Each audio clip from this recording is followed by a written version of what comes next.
Es la voz que convoca, que orienta el camino para juntos avanzar. En Despertar Educativo Radio, la voz del directivo. Comenzamos la información en Despertar Educativo Radio y la voz que convoca es la voz del directivo Omar Arango Jiménez, secretario de Asuntos de la Familia y la Mujer. Directivo, bienvenido a Despertar Educativo Radio. Se renuevan las clases de manera virtual, los maestros trabajando desde casa. ¿Cómo se ha venido desarrollando durante esta semana precisamente el trabajo virtual y las dificultades que tienen tanto maestros como estudiantes para desarrollar esta modalidad? Sí, muchas gracias, Sebastián. Saludo cordial a usted, a Dora y a todos los oyentes de Despertar Educativo. Lo primero es destacar, reconocer la labor titánica, la dedicación de los directivos docentes y docentes que desde su casa están cumpliendo la tarea poco reconocida por los gobernantes de enseñar, de formar a los estudiantes desde la casa en medio de tantas dificultades, sin conectividad, sin ayuda tecnológica y lo más delicado, con los serios problemas que viven los hogares en el día de hoy cuando hay desempleados, cuando hay rebajas de salario, cuando hay desconocimiento de los derechos, cuando no hay alimentos y cuando hay problemas de deudas, de instituciones, despidos, etcétera. Entonces, hoy los educadores jugamos un papel supremamente interesante, vaya nuestro reconocimiento, pero también denunciar las difíciles circunstancias que se viven, porque muchos educadores, muchos estudiantes mejor, no tienen todas las herramientas y las condiciones para hacer un trabajo con metodología virtual. Pero de todas maneras, repito, reitero el reconocimiento y la gratitud y felicitaciones a los directivos docentes y docentes que, mal o bien, están cumpliendo con su labor. Bueno, directivo, además del regreso a las clases, también se está dando una apertura de algunos sectores económicos en esta cuarentena, tanto a nivel municipal, departamental como nacional. ¿Qué opinión le merece esta apertura de algunos sectores? Bueno, nosotros sí entendemos las dificultades que se dan en el aspecto económico para los trabajadores informales, trabajadores independientes, para un sector de obreros, pero creemos que las soluciones que está dando el gobierno, la apertura que ha hecho el presidente Duque, es una apertura irresponsable y por eso lo señalaremos de responsabilidades en lo que pueda pasar con el control y la propagación de este virus. Porque se tira al piso una cantidad de medidas de precauciones que se venían tomando, donde veníamos ganando la pelea a la propagación del virus. Pero ya hoy, con tanta movilidad y circulación, difícil de controlar, porque el alcalde de Medellín, por ejemplo, trata de controlar con equipos tecnológicos la movilidad de las personas. Creemos que no va a haber la infraestructura, la logística suficiente para controlar. Ojalá entonces que esta apertura a los sectores de la construcción, a los sectores de la manufactura, que lleva consigo la gran aglomeración de personas en las estaciones de transporte, en las calles, no traiga serias consecuencias. Nosotros tenemos ciertas dudas y cuestionamos que el presidente Duque haya puesto en primer plano la solución a los problemas económicos de los grandes ricos, de los grandes empresarios, a costa del riesgo en que se pone la vida, en que se pone la salud de los ciudadanos colombianos. Hay un tema muy importante, directivo Omar Arango, secretario de Asuntos de la Familia y la Mujer, los docentes de cobertura. ¿Qué está pasando? ¿Qué sucede con estos docentes? Sí, Sebastián.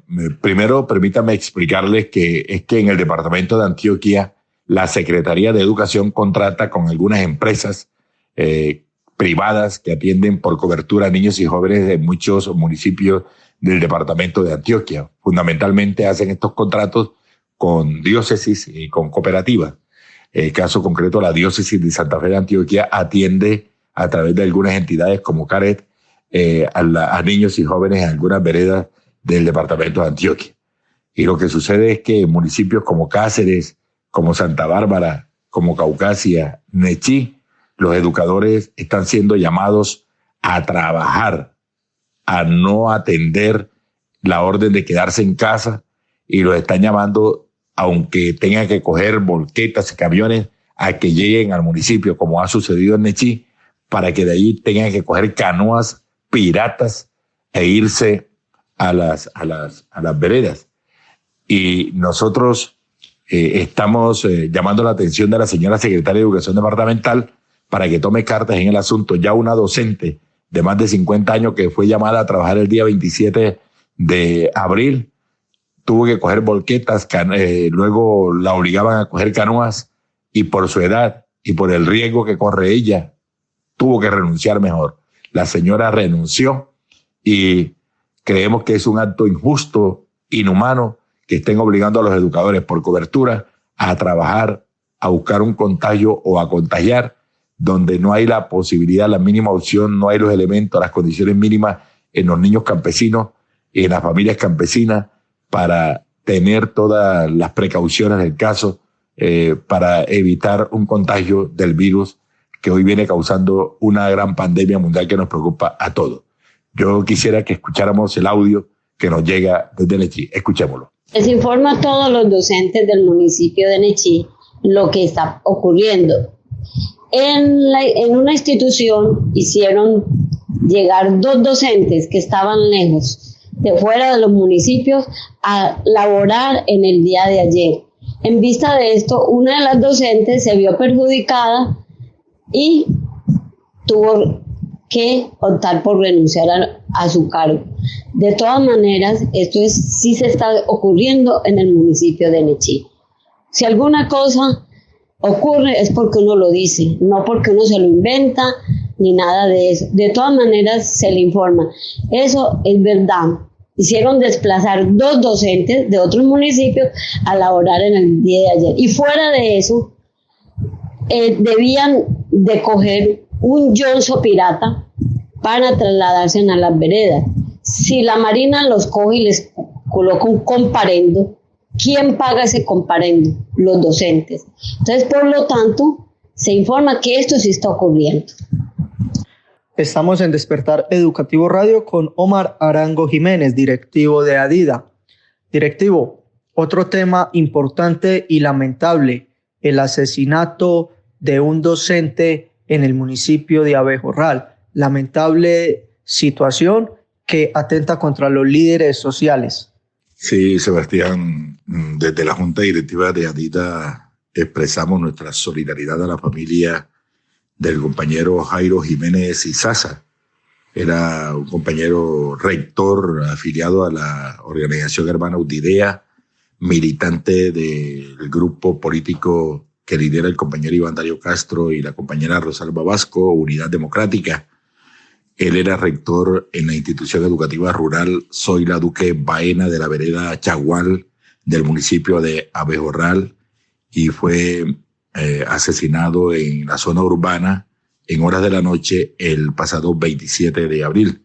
Expresamos nuestra voz de condolencia a los familiares del compañero Jairo Jiménez Izaza, quien, repito, era una persona muy querida en la comunidad educativa de la vereda Chagual del municipio de Abejorral. Paz en su tumba y que este crimen no quede en la impunidad, que se investigue y se castigue a los autores materiales e intelectuales del asesinato. Directivo Omar Arango, ya para ir finalizando, deudas al magisterio. ¿Cómo van las deudas? ¿Sí se les ha pagado a los docentes los retroactivos y las demás asignaciones que se les deben a los maestros durante este tiempo? Bueno, sí, Sebastián, tenemos que registrar que la Secretaría de Educación Departamental cumplió con lo que había prometido de pagar el día 23 el retroactivo de salarios y hay que valorar ese cumplimiento. Estamos pendientes del pago de otras deudas como es el retroactivo a los educadores que ascendieron por tercera cohorte, los docentes del 1278 que no les han pagado. Hay una deuda muy pendiente que es la de un retroactivo de difícil acceso del año 2015 a unos educadores que fueron reconocidos mediante acto administrativo y la administración anterior no les quiso pagar ese retroactivo aún existiendo el acto administrativo. El Ministerio de Educación manifestó que no le debía nada a Antioquia y el anterior secretario de Educación manifiesta que nunca habían cobrado allá entonces ese recurso. Eso debe reclamarse vía jurídica con abogados y estamos pendientes del pago de esa deuda porque los educadores que laboran en zonas de difícil acceso tienen derecho a esa bonificación. Y la deuda principal, la de los dineros descontados por el justo paro del año 2001, nosotros estamos denunciando reiterativamente a la administración anterior en cabeza del doctor Luis Pérez Gutiérrez, gobernador, del secretario de Educación Departamental Néstor David Restrepo, con la asesoría de Carlos Arturo Piedrahíta, que se burlaron hasta más no decir del magisterio que está pendiente de los 5.800 educadores que están pendientes que les paguen su dinero indexado, porque le pagaron apenas a 135 educadores, quedaron allí listos para pago y ojalá lo hubieran hecho antes de diciembre del año 2019, otros 2.611 maestros, no les pagaron la plata que deben Hacienda y lógicamente al cambiar la vigencia ya toca volver a hacer los trámites para recuperar esa plata, esos recursos, pero ya estaban certificados unos recursos disponibles por la suma de más de 4.000 millones de pesos. Eso, ni siquiera esa ejecución la quiso hacer la anterior administración. Estamos esperando que la administración actual, en cabeza del doctor Aníbal Gaviria Correa, en cabeza de la doctora Alessandra Peláez y todo su equipo jurídico y su equipo económico, procedan a continuar con los trámites para que hagan efectivo el pago de los dineros descontados, la plata que le quitaron a los maestros desde el año 2001 por haber participado en un justo paro precisamente para reclamar más recursos para la educación, salud, saneamiento básico y la educación. Entonces, ya todo queda en manos de la nueva administración municipal, departamental, para que se proceda a la devolución de estos dineros y que se pague de manera indexada. Esas son las deudas más sobresalientes. Ojalá entonces que este gobierno y todas las administraciones cumplan con lo que le deben a los maestros. Directivo Omar Arango, muchas gracias por participar en Despertar Educativo Radio. De manera muy rápida también, ¿cuál es la invitación para este 1 de mayo, conmemoración del Día del Trabajo? Sí, Sebastián, pero primero permítame reiterar la invitación a los educadores, a los directivos docentes, a todos los padres de familia, a los oyentes, a que acatemos la orientación de permanecer en casa. La orden es no salir de casa. A aquellos educadores que están atendiendo llamados de los directivos docentes para que vayan de manera voluntaria a contagiar a las comunidades, a los niños, a los jóvenes, a transmitir el virus a través del manejo de papelería, de manejo de alimentos, que no lo hagan, que no sean irresponsables, que se queden en sus casas acatando la orientación de aislamiento preventivo obligatorio, hasta cuando realmente ya se haya bajado la curva y se haya desactivado el riesgo de contagio con este virus. Yo creo que tenemos que ser responsables, trabajar desde las casas con todas las medidas, precauciones y recomendaciones dadas por los organismos de salud. Vamos a atender el llamado de la OIT. La misma OIT ha dicho que ahora más que nunca hay que permanecer en casa y que no es dable salir ni siquiera a trabajar ni a hacer diligencia ni vuelta. Hay que evitarlo. Eso es lo primero que tenemos que decir. Y lo segundo es que debemos acatar el llamado de la CUT, el llamado de FECODE, el llamado de ADIDA a conmemorar este 1 de mayo con una metodología virtual también, pero hacerlo desde la casa. No se nos puede olvidar que este gobierno está actuando de espaldas a los intereses del pueblo colombiano y favoreciendo los intereses de los grandes empresarios, de los sectores financieros, de los grandes ricos, de las grandes empresas. Hoy tenemos que salir a denunciar las políticas del presidente Duque, que son de arrasamiento y exterminio de los derechos laborales y prestacionales del pueblo colombiano.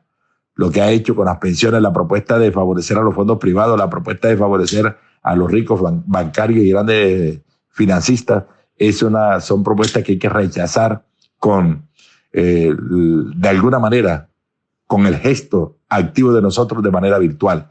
Tenemos que producir mensajes, comunicados. El día 1 de mayo es un día que tenemos que estar conectados con todos los trabajadores del mundo. Va a haber muchos eventos, va a haber videoconferencias y tenemos que sacar a la ventana la bandera de la República de Colombia en señal de exigencia de respeto a la soberanía nacional. Ese día tenemos que hacer sonar el himno de la Internacional de la Clase Trabajadora, hacer cacerolazos y producir, repito, nuevos mensajes y muchos mensajes que manifiesten la solidaridad de todos los trabajadores del mundo. Que viva entonces el 1 de mayo, Día Internacional de la Clase Trabajadora. Muchas gracias a usted Y gracias a todos los oyentes.